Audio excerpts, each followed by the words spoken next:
सकता। आप लोग जाकर ट्यूशन लेते हैं क्या दीपक भाई? मैंने कल भी यह सवाल पूछा था। अगर दूसरी पार्टी के किसी नेता ने किसी के लिए शब्दों का इस्तेमाल कर दिया तो आप लोग अपनी पार्टी के सांसदों और विधायकों को भेज देते हैं क्या कि जाओ ट्यूशन लेकर आओ अब शब्द बोलने का? आप लोग ट्यूशन लेते हैं क्या? मैंने तो उसका खंडन कर दिया, मैंने तो उसका खंडन किया, मैं तो खंडन कर रहा हूं। ढाल लेकर आप लोग आगे खड़े हो जाते हैं, फला पार्टी में फला नेता ने बोला आप शब्द, तो हमने बोलकर कौन सा गलती कर दिया? आपके न्यूज चैनल्स वाले आपके साथी हैं या नहीं है? ये आप डरते हो मुख्यमंत्री से बात कर रहे हैं? सर हम किसी से नहीं डरते हैं, आप डर रहे हैं बोलने में, आप डर रहे हैं, आप डर रहे हैं दीपक रंजन, यहाँ आकर डर मत सिखाइए। आप पूछ लो ना, आप पूछ लो ना, आप डरते हो, डर रहे हो भैया। सुनिए मुख्यमंत्री जी ने क्यों कहा था ऐसा?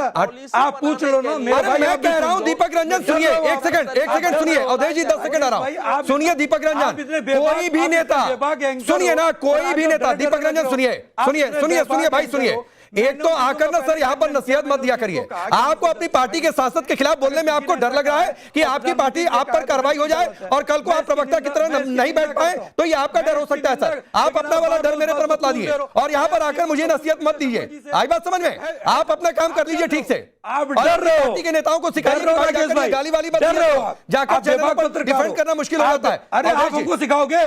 आप हमको सिखाओगे? मैं नहीं आपको सिखा रहा हूं, मैं सिर्फ सवाल पूछ रहा हूं। ये आपने सीख देना शुरू किया सवाल का जवाब देने की बजाय। ठीक है अवधेश जी, मुख्यमंत्री ने क्या अवधेश जी बोलिए। नहीं क्या कहा था मुख्यमंत्री ने? देखिए मेरा राकेश जी, देखिए इस समय ऐसी क्राइसिस देश में नहीं है कि पॉलिसी बनाने के लिए या स्टैंड लेने के लिए सर्वदलीय बैठक की आवश्यकता हो। एक जस्ट हमारे पास अभी 691 अरब डॉलर का फॉरेन रिजर्व है, फॉरेक्स रिजर्व है, वो हमारे लिए 11 से 12 महीने तक के लिए पर्याप्त है। वो कोई क्राइसिस हमारे देश में नहीं है, यही तो समझने की आवश्यकता है। लेकिन अगर मान लीजिए 20 साल 25 साल क्राइसिस चलती है दुनिया में, तो देश को तो उसके लिए तैयार होना पड़ेगा ना कि भैया थोड़ी विदेश यात्रा अगर आवश्यक नहीं है तो आप कम करो, इलेक्ट्रिक गाड़ी ले लो, क्योंकि अब ये परिस्थिति अभी ऐसी बिल्कुल नहीं है कि जिसके कारण इतने हाहाकार मचा के और हम वो सर्वदलीय बैठक बुलाए कि हम क्या क्या स्टैंड ले। दूसरी बात मैं कह रहा हूं कि प्राइम मिनिस्टर अगर पहले कुछ बात करते ना तो भारत के पूरी रेटिंग दुनिया में गिर जाती है। इस समय बहुत सोच समझ के स्टेटमेंट देना होता है, और एक बार अगर रेटिंग गिर गई दुनिया में तो भारत में फॉरेन रिजर्व गिर जाएगा, शेयर मार्केट गिर जाएगा। इकोनॉमी को समझने की कोशिश करनी चाहिए। ठीक है, भारत इस समय दुनिया के कम से कम 125। चलिए मैं निवान भाई आपके पास आता हूं, देख रहे हैं मैं आता हूं निवान भाई आपके पास। आप एक बात बताइए कि 1 मिनट दीपक भाई, हो गया सर, हो गया। अगर आपको डर नहीं लग रहा है तो इस शो के बाद अपने सांसद को फोन करके पूछ लीजिएगा क्यों ऐसे शब्दों का इस्तेमाल किया था। तो हिम्मत और डर की बात मेरे सामने आकर मत किया करिए। चलिए ठीक है सर, निवान के पास जा रहा हूं, पर्सनल मत होइए और इतना मत बेचैन होइए, इतना मत बौखलाइए दीपक रंजन, इतना मत बौखलाइए। पानी पीजिए, पानी का गिलास अगर अगल बगल हो तो इतना मत बौखलाइए। आपकी पार्टी के नेता ने गलत किया तो उसे एक्सेप्ट करिए कि गलती किया। रविदास पेहरोत्रा ने गलत बोला, ये सांसद ने गलत बोला, एक्सेप्ट करिए। अब निवान भाई, एक सवाल है कि अपील है, सवाल है कि आप टाइमिंग को लेकर, वो भी एक हद तक ठीक है, लेकिन प्रधानमंत्री विदेश क्यों जा रहे हैं जबकि उसमें एक बड़ा एजेंडा जो है एनर्जी सिक्योरिटी का भी है, तो आप लोगों को उस पर भी दिक्कत है? नहीं देखिए, अभी आपने भी कहा और इन्होंने अवधेश जी ने भी कहा कि ये अपील है। हम तो कह रहे हैं कि जरूरी है अपील, और जनता को अपील सुननी भी चाहिए। जनता टीवी पे बैठ के माननीय प्रधानमंत्री जी की अपील सुनती है और जनता फिर थोड़ी देर में जो है टीवी दोबारा चलाती है। माननीय प्रधानमंत्री जी कहते हैं कि आप बिल्कुल पेट्रोल और ये डीजल यूज मत करिए, फिर वो टीवी चलाती है दोबारा तो माननीय प्रधानमंत्री जी रोड शो कर रहे होते हैं। फिर वो टीवी चलाती है तो माननीय प्रधानमंत्री जी एयर शो देख रहे होते हैं। फिर प्रधानमंत्री जी कहते हैं कि आप जो है विदेश दौरा मत करिए, फिर जनता टीवी चलाती है तो माननीय प्रधानमंत्री जी की वो न्यूज आती है वो 7 दिन के लिए विदेश दौरे पे जा रहे हैं। प्रधानमंत्री जी कह रहे हैं आप सोना मत खरीदिए। आज मुझे बता दीजिए, आज तो गरीबों को सोना बेचना पड़ रहा है घर चलाने के लिए, खरीदने का तो दूर की बात है। 1.5 लाख रुपए तोला सोना कौन गरीब खरीद लेगा, मिडिल क्लास। तीन बुनियादी चीजें हैं। नंबर 1, पहली चीज इंपॉर्टेंट ये है कि हमारी देश की एक्चुअल अर्थव्यवस्था की कंडीशन क्या है, क्योंकि आपने ढोल पीट पीट के बचाया था कि हम दुनिया की तीसरी सबसे बड़ी अर्थव्यवस्था हो गए, जो अब लुढ़क के नीचे आ गए हैं, ये नहीं बताया गया किसी को। दूसरी इंपॉर्टेंट चीज कि अगर युद्ध चल रहा है तो युद्ध की वजह से पूरी दुनिया प्रभावित है। पूरी दुनिया में तो ऐसी 7-8 रेस्ट्रिक्शन कहीं नहीं लगाई गई, किसी देश के प्रधानमंत्री ने ये 7 चीजें करने के लिए नहीं बोला, तो हमारे देश में क्यों लागू कराई जा रही है, क्यों कहा गया, इंपॉर्टेंट है। तीसरी इंपॉर्टेंट चीज ये है कि अगर आप हमारे देश के अंदर कोई रोड मैप आपका है, अगर आप जनता से कुछ कराना चाहते हैं तो आपने सरकारी नोटिफिकेशन अपने सरकारी अफसरों के लिए क्या निकाला, आपने अपने एमपी एमएलए के लिए क्या निकाला? आपके एमपी जो हैं वो 100 गाड़ियां लेके घूम रहे हैं, आपके अफसर जो हैं वो 10 गाड़ियां लेके घूम रहे हैं। क्या कोई सरकारी नोटिफिकेशन है? केवल जनता सैक्रिफाइस करेगी, नेता कोई सैक्रिफाइस नहीं करेंगे, अफसर कोई सैक्रिफाइस नहीं करेंगे, प्रधानमंत्री जी कोई सैक्रिफाइस नहीं करेंगे, 8,000 करोड़ के प्लेन में घूमेंगे, उसमें कोई सैक्रिफाइस नहीं होगा। केवल जनता से अपील है, जनता त्याग करे। इन बुनियादी सवाल है सर, आप इसका सवालों का जवाब मुझे बीजेपी से दिलवा दीजिए। बोलिए विजय शर्मा, रिप्लाई करिए निवान को। जी बिल्कुल बिल्कुल बिल्कुल। देखिए निवान जी, कोई समझदार आदमी इस तरह की बातें नहीं बातें बोल सकता। आप चाहते हैं कि देश ठप हो जाए, प्रधानमंत्री कोई रणनीतिक बात ना करे? आप क्या चाहते हो? आपने कहा कि सरकार ने कहा किया, अरे सरकार में ऑर्डर नहीं किया, अपील किया। अपील और ऑर्डर में फर्क होता है। तो सरकार, आप बताइए मुझे, इस तरह की आप बात कर रहे हो। और रही बात इसकी, सबसे हमारी इकोनॉमी विश्व में सबसे ज्यादा तेजी से दौड़ने वाली है, 6% से ज्यादा बनी हुई है हमारी विकास दर। निवान जी जरा ये भी देख लीजिए, हम विश्व के चौथे देश है हमारा जिसके पास सबसे ज्यादा फॉरेन रिजर्व है। मैं बीच में नहीं बोला था निवान शर्मा जी, आप बताइए मुझे, विश्व में चौथा देश है भारत जिसके पास सबसे ज्यादा फॉरेन रिजर्व है। इस बात का जवाब दे दीजिए। विश्व में सबसे ज्यादा तेजी से दौड़ने वाली अर्थव्यवस्था हम है, उसका जवाब दे दीजिए। तो हमने कब कहा विकास रोक दीजिए? आप विकास रोकना चाहते हो? आप विकास विरोधी हो? बताइए आप मुझे। अरे भाई, उन्होंने एक अपील की, किफायत बरतो। और ये आज से नहीं, ये रोड मैप काफी दिन से मैंने आपको बता दिया, खेती का भी बता दिया मैंने, ऑर्गेनिक के बारे में, इलेक्ट्रॉनिक वाहन पर बता दिया मैंने, इथेनॉल का बता दिया। इथेनॉल हम 20% मिलाने जा रहे हैं, 20% के आसपास हमने मिलाना शुरू कर दिया। 1.6 लाख करोड़ हमने बचा लिया इसी से ही, ऐसे इथेनॉल मिला के। ठीक है, एक मिनट विजय जी, निवान कुछ कह रहे हैं। निवान भाई एक चीज मैं ऐड कर देता हूं, फिर इसके बाद 30 सेकंड रुक जाइए विजय जी, फिर आ जाऊंगा। निवान भाई, आपने दूसरे देशों की बात कही। अमेरिका में कल हमने वो आंकड़ा दिखाया भी था, अमेरिका, पाकिस्तान, मलेशिया, यूएई, चीन, जापान, यूके, कनाडा, इन सभी जगहों पर 23 फरवरी के बाद से अभी तक 44 से 45 और 50% तक पेट्रोल और डीजल के दाम बढ़ चुके हैं। तो सर तुलना करेंगे तो करिए फिर तुलना।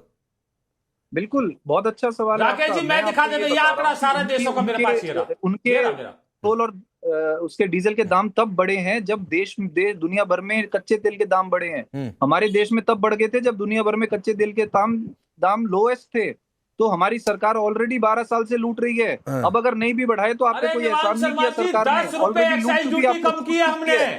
ये देखिए, आज 10 रुपए एक्साइज ड्यूटी कम की है हमने। प्रतिबंध, सारी नियति, सारी अपील जनता से ही होगी कि भाजपा के नेताओं पे भी कुछ लागू होगा हमारे। पैसा नहीं बढ़ा, क्या ये जायज सवाल है कि नहीं है कि जो प्रधानमंत्री जी देश की जनता से कराना चाहते हैं वो भाजपा के नेता नहीं करेंगे क्या? भाजपा के नेता कोई ऊपर स्वर्ग से उतरे हैं क्या? भाजपा के नेताओं के पास कुछ अलग पंख लगे हैं क्या? भाजपा के ठीक, एक मिनट जरा विजय जी और निवान को रखिए फ्रेम में। विजय जी सुनिए।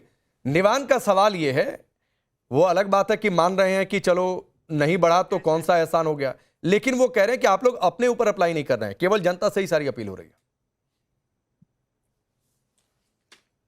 राकेश जी, कल की मैं आपको बता देता हूं स्टेटमेंट भारत सरकार की। भारत सरकार ने अपनी नीति बनानी शुरू कर दी है, किस तरह से आईएएस ऑफिसर, आईपीएस ऑफिसर, सारे सरकार एक गाड़ी में जो पूलिंग वाली होती है उसमें कैसे जाए और कैसे किफायत हो। तो ऐसा नहीं है, इनको समझना होगा, पढ़ना होगा, तब पता लगेगी। तो सरकार के स्तर पर, और ये अपील है प्रधानमंत्री जी की, हर कोई क्षेत्र जिसमें हम बचा सकते हैं अपना फॉरेन रिजर्व, तो अच्छी बात है ना, इसमें क्या दिक्कत है मंत्रियों से? तो इस तरह से निवान शर्मा जी, आपने बेतुकी बातें की है। आप चाहते हो प्रधानमंत्री जी फटे कपड़े पहने? आपको हमेशा तकलीफ ये है कि प्रधानमंत्री कपड़े अच्छे पहनते हैं।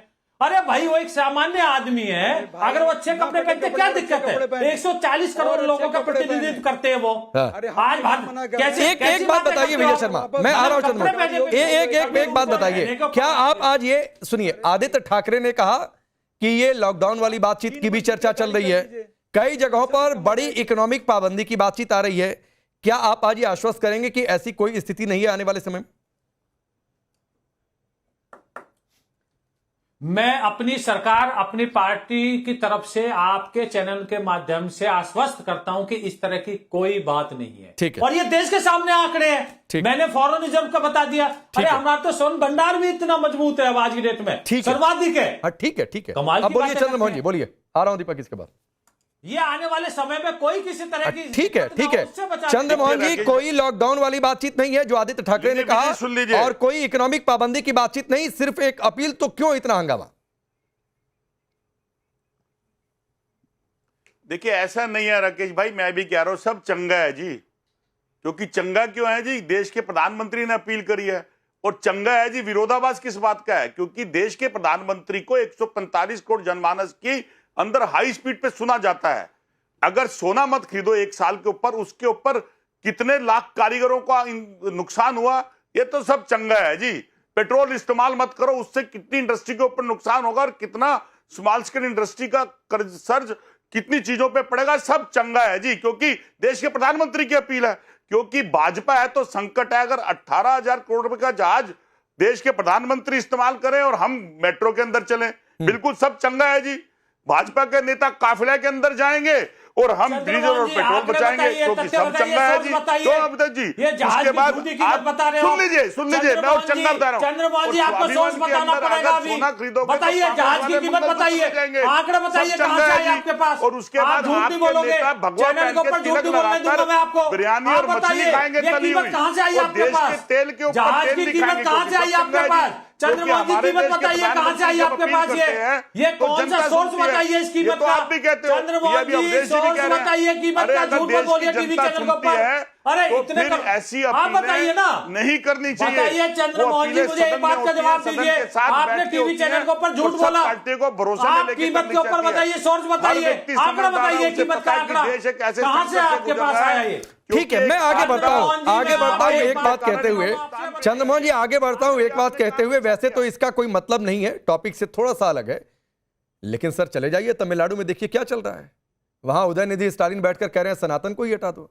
आप लोग खुद फोकस नहीं कर पा रहे हैं कि कहां क्या करना है, नहीं करना है। तो बहुत सारी बातें चल रही हैं सर, आपके ही साथी बहुत सारे लोग क्या बातें कर रहे हैं। लेकिन मैं दीपक रंजन आपके पास, अभी भी वैश्विक आंकड़ों में भारत सबसे तेजी से बढ़ती अर्थव्यवस्था, विदेशी मुद्रा भंडार कुछ कम जरूर हुआ है, लेकिन अभी भी जो अवधेश जी ने कहा अगले 11 से 12 महीने तो कोई चिंता की बातचीत नहीं। हाँ, एक संकट कब तक चलेगा कोई नहीं जानता है, इसलिए एक अपील है।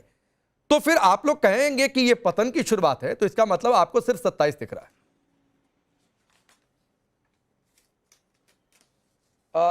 देखिए राकेश भाई, अगर जैसा विजय शर्मा जी ने बताया, एक सेंसिबल प्रवक्ता है, उन्होंने बताया किसी चीज की कोई दिक्कत नहीं, किसी चीज की कोई परेशानी नहीं है, ना आगे आने वाले समय में है, ना हमको ईंधन की कमी है, ना एलपीजी सिलेंडर की कमी। जब किसी चीज की कमी नहीं है तो फिर अपील क्यों? और फिर जब हम टैक्स हम दे रहे हैं तो हम गाड़ी, क्योंकि ये सरकार को लग रहा है, चल रहा है हम चलें, क्योंकि ये लग रहा है दीपक भाई कि अगर ये स्थिति बिगड़ी या फिर बनी रही तो हो सकता है कि संकट आ सकता है। तैयारी कर लेते हैं पहले से। राकेश भाई आपने मेरी बात कर दी, बहुत अच्छी बात है। तो मैं तो चाहता हूं जितने भी मंत्री सबकी गाड़ियां वापस ले लें, 3 मंत्री पे एक गाड़ी दे दें। सिक्योरिटी भी कम हो जाएगी, तेल भी कम हो जाएगा, जो अमला चलता है, जो इतना जाम लगता है, उससे भी निजात मिलेगा। तो पहले तो गाड़ी 3 मंत्री पे एक गाड़ी कर दें। अब ऐसी बात करिए कि कम से कम गंभीरता से आदमी को जवाब लेने का भी मन करे। अवधेश जी भी हंस रहे हैं। 3 अलग अलग विभाग के मंत्री या गाड़ी एक दे दो, जाना किसी को कहीं है, जाना किसी को कहीं है, कुछ और मीटिंग है, सब चलते रहे एक दूसरे का काम। तो ऐसे नहीं होता है। खर्चा कम करने की बात, कंट्रोल करने की बात, चलो वो ठीक है, लेकिन कुछ तो तर्क वाली बात करिए भाई। चलिए, वक्त इतना ही है, आप सबका बहुत बहुत शुक्रिया।